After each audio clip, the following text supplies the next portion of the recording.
Norton calls for gas subsidies. Cops bust minibus full of weed near Parika. New Northwest Ferry en route to Guyana. And how giving oil companies too much leverage is selling ourselves short.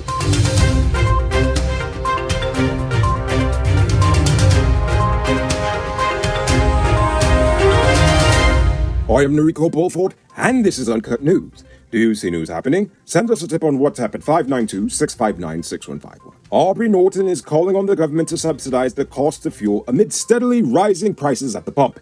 He feels that the government should use some of the profits from the oil price increase to stabilize local gasoline prices and prevent a rise in the cost of living. To that note, minibus drivers have already begun their annual demand for the government to allow them to increase fares in the face of increased fuel costs.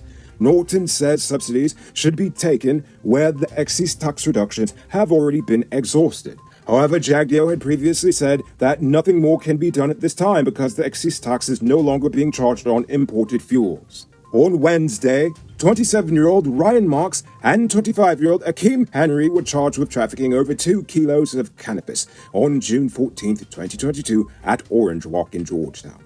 Marks pleaded guilty to the charge, while Henry entered a not guilty plea. Marks was sentenced to 4 years in prison and slapped with a fine of $2.3 million, while his co-accused was remanded to prison for the same offense. Meanwhile, Henry was remanded to prison until July 20th. Those aren't the only cannabis connoisseurs in trouble today. A 28-year-old taxi driver and a 36-year-old laborer are currently in police custody after 17 pounds of marijuana were discovered inside the Route 31 minibus they were traveling in. The cops intercepted the bus late last night at Orenstein, East Bank Esquibo. The passengers were all escorted to the Parika police station in question, following which they determined the duo to be the guilty ones. This morning, 50-year-old Sean De Putron died following a motorcycle accident on the Washer Pond Public Road in Mackenzie Linden. Reports say that he lost control at a slight bend in the road and collided with a rail at around 5:30 a.m. According to the police, De Putron was not wearing a helmet at the time of the accident. He was taken to the hospital where he died while receiving treatment. Now it's time to tell you about Best Buy's Car of the Week. Currently on sale is this 2016 Suzuki Jimmy Sierra 4-wheel drive. It comes with regular and low-range 4-wheel drive, Bluetooth, mug rims, new tires, TV, CD, stereo, fog lamps, park camera, and much, much more. Buy cash for $3.4 million. All pay as low as $700,000 down, with around $67,000 monthly for 5 years, and it is yours. Call or WhatsApp 662-0844 for more info. Or visit the showrooms at Lot 171 Peterborough Street, Queenstown, or Lot 2 Lamashi, and tell them they get entry for this sweet deal. Just 1 week after he was involved in a serious accident on the East Coast, 19-year-old Jason Prince succumbed to his injuries on Tuesday while receiving medical treatment. Prince was struck down by a motorcycle on June 6 in the vicinity of Lu Chai Supermarket at Plaisance. As a result, both Prince and the motorcyclist were injured. Prince was hospitalized with serious head injuries, while the motorcyclist broke his arm. The motorcyclist was initially released on cash bail pending investigation, but following a post-mortem examination, the charges may soon be upgraded. Yesterday, 25-year-old pork knocker Karan Hope was charged with the murder of Miriam Edwards. Hope was accused of killing Edwards last week at Kumon Bak Dam on the Puruni River. Hope said he strangled her after she refused to have a relationship with him. He was not required to plead to the indictable charge and was remanded to prison until June 30th. A shipyard in India has completed the construction of the new Mabaruma Georgetown ferry, the MV Malisha, and it should soon set sail for Guyana. With a cruising speed of 15 knots, this 70-meter-long vessel is expected to cut the travel time from Georgetown to the northwest in half. It currently takes about 24 hours. The MV Malisa was constructed for US $12.7 million and is designed to carry 294 passengers, 14 vehicles, 2 fully loaded trucks, 10 containers, and also includes a refrigerated area. Wait. Is that $12.7 million US dollars? That honestly sounds way overpriced. I mean, I've seen cheaper vessels that look even better than that, but you see, this is why we need reputable people outside of the government to audit the government's expenditures. For the best crotch in Guyana, wait, that should read, for all sizes of clutch disc and pressure plates for heavy-duty trucks in Guyana, check out Powered Automotive. Get this and other high-quality truck parts at the lowest prices. Visit them at Lot 1161 EE Eccles, or call them on telephone number 697-0171. Save big on truck parts at Powered Automotive, the #1 heavy-duty truck parts store in Guyana. Now for today's oil update. Our government is expecting the second lift of 1 million barrels of oil from the Liza Unity vessel between tomorrow and Friday.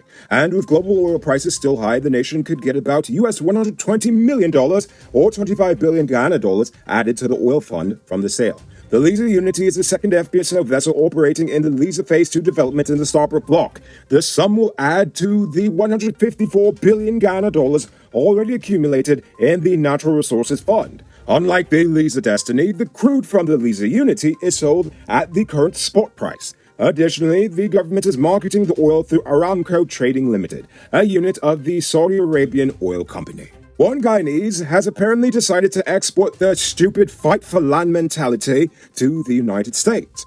On Sunday morning, 50-year-old Mahadio Sunandan reportedly hacked his nephew to death with a cutlass over an ongoing feud over the family property in Queens, New York. Upon arrival to the crime scene, officers found 29-year-old Naraz Roberts inside the home with chop wounds to his back and his hands. He was pronounced dead at the scene. Problems in the family began about 2.5 years ago when the homeowner died, leaving her son, her daughter, and Sunandan, the daughter's husband, to sort out the ownership of the home. Sunandan allegedly had his brother-in-law kicked out, but Roberts still lived in a basement apartment there. However, on Sunday, the feud ended in senseless violence. Wow, way to go, Sunandan. Way to be a stereotype. You really are making Guyanese proud. Now for our stupid news of the day. You know what I think is stupid? Aside from killing your family over land, is when those in power allow others to disrespect our nation. Kaija News is telling us that in Guyana's third report to the Extractive Industries Transparency Initiative, out of all the companies listed, On Energy Incorporated was the only company who reported having no employees for the 2019 reporting period. Though the company is a wholly owned subsidiary of Canadian firm CGX Resources Inc., On Energy still holds the Berbice block for which it signed an agreement with the state on February 15, 2013. While CGX has always been staffed locally, it almost seems as if On Energy was just here in name alone. In fact, they haven't even drilled one exploratory hole, nor built any pieces of infrastructure in the 9 years that they've essentially been squatting on that oil block. Sure, they did do one aerial survey, but that was only after they were forced into doing it. So, if you ask me, I believe that allowing this situation to continue for nearly a decade represents a failure of due diligence on the part of multiple administrations governing this nation. Oil is an expensive commodity, and the quality of our oil has been proven to be of very high quality. Given this fact, I don't believe that the government should be allowing small companies to squat on our valuable territory when there are dozens of other, larger, more effective companies who will pay top dollar to get a piece of the action. It's not our fault that some companies can't get in, and we shouldn't fear losing any customers by maintaining high standards. Because at the end of the day, Ferrari and Lamborghini don't lose any sleep over the billions of people who can't afford their cars. By the way, people, I know I promised to talk about Dr. Rodney yesterday. I did not forget about him. Today was just really a long day. But I promise, I will talk about him tomorrow.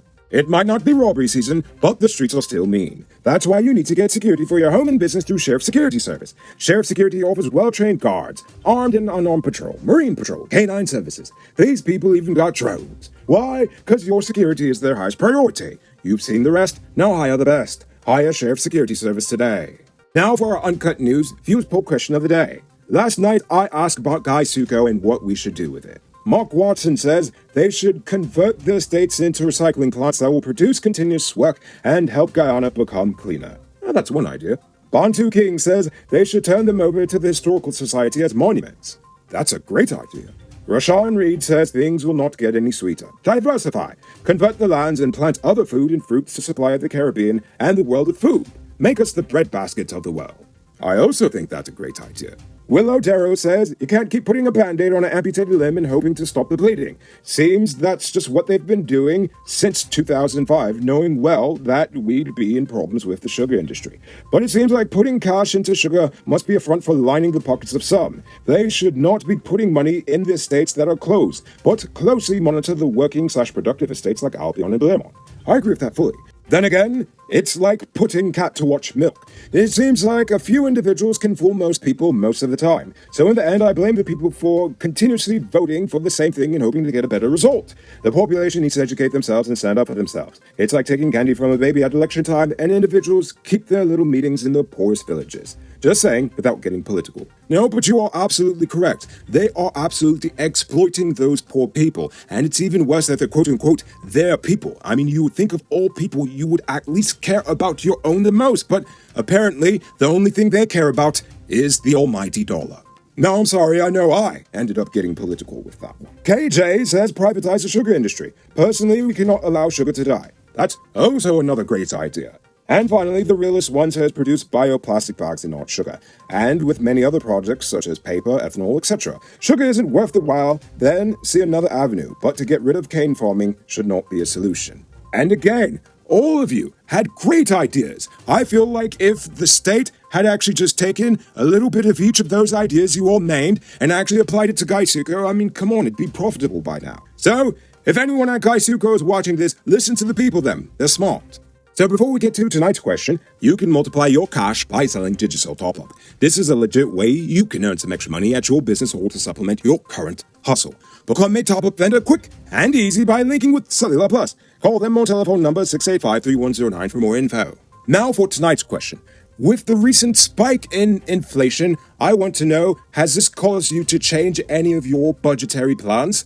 I want you to think about that question and tell us in the comments below. If your response is good enough, we just might feature it in our next episode. Anyway, that's all the time we have for tonight, and check us out tomorrow for another. Until then, I'm Rico Paulford saying good night, folks.